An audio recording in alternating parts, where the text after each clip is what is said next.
Today we'll talk about how can you fix this problem or know how you can do that on your then the main app. So all you have to do, so you just click here on settings, click on it here.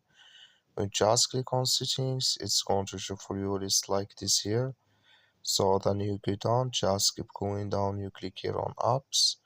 You come to apps list here, and then you're looking for here you're looking for then the main app, or just click on search. Then here add then the main, it's going to show for you like this, click on it. So then it's going, when you click on it here, it's going to take you to this list here. Click here on for stop, click on OK. So then you go down, just click on storage, come to storage list here, just click on clear cache. Then all you have to do, so you just turn off your Wi-Fi and turn on it again, then it's going to work with you. That's all you have to do. Thank you for watching. Don't forget to support us by liking, subscribe.